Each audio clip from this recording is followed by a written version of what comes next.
Hello, everyone, and welcome back. Today we are looking at the XM808 Twister.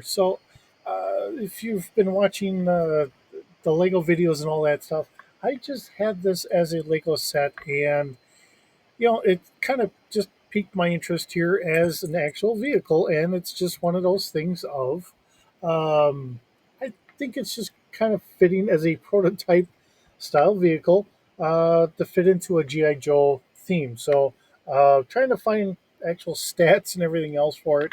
It's a little limited, seeing that it was only in a prototype stage. But what I've come up with is really about this. Um, no, not on the keyboard, you silly kitten. All right. It's like a cat attacking a computer.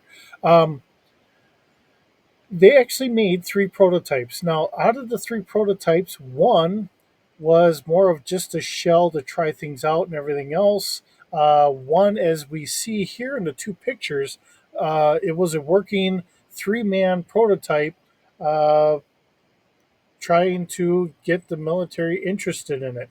And then there was a secondary working prototype um, where it actually had a little extra room in the back as a troop carrier.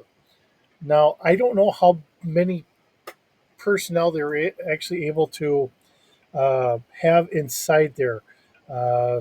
Just really want to be honest with you on that. Um, really, it's just a two-man crew. The version that we're seeing here, from my understanding, is that's a 20 millimeter cannon on there, and you have one person as a gunner and one person as a driver. Now, this is two different halves, like you had seen as the Lego, and talking to somebody that knows a little bit about vehicles like this. Essentially, you have two different motors. Uh, so the front is actually being run off of a diesel engine, as well as the rear area is being run off of a second diesel engine. So it's not very fuel efficient, which probably is a big knockdown on it for the military not to want to try and grab this as an actual working vehicle. Um, but the idea is this was really meant to go darn near anywhere. Go ahead, try it, kitten. I got a cat explorer in my Lego city, and she's she's walking very, very cautiously here. Um, so it's just the whole uh, kind of concept stage here.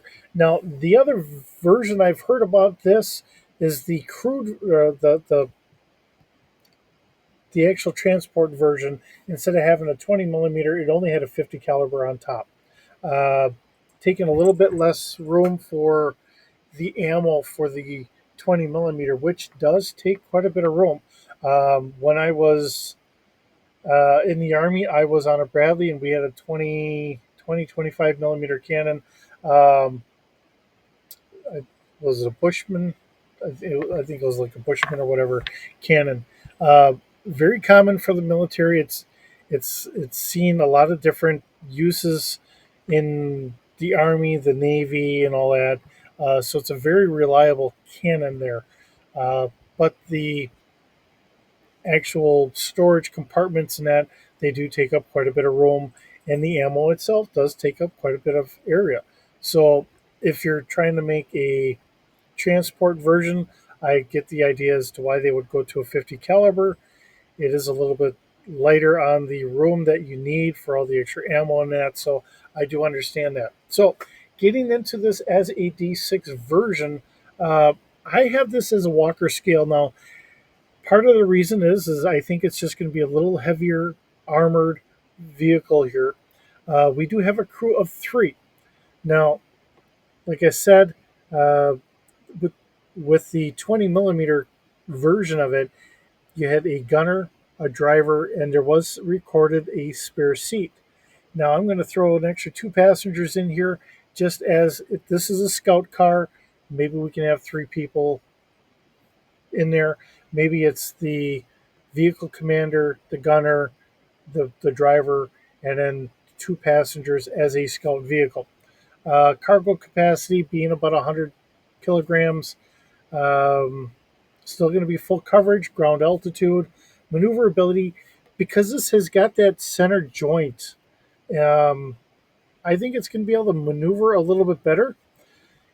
And it is actually listed as being able to go 59 miles an hour. Now, typically, it's going to go about 45 miles an hour, which is pretty standard for a lot of military vehicles.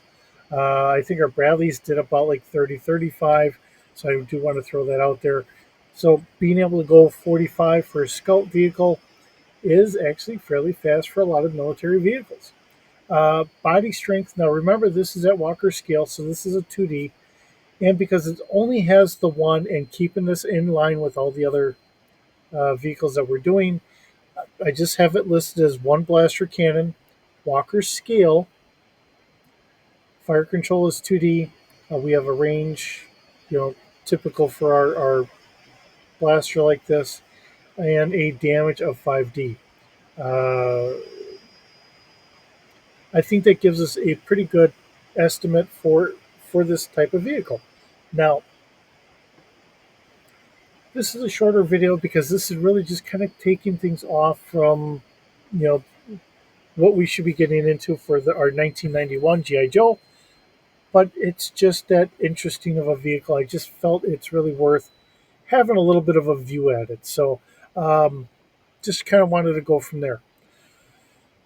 With that, hopefully you guys kind of like just a little bit of break from our standard GI Joe vehicles, but to bring something like this because some of our GI Joe vehicles and the way I look at them are it's experimental vehicles that we will give to the Joes to try out, and then they can work out whatever issues they have.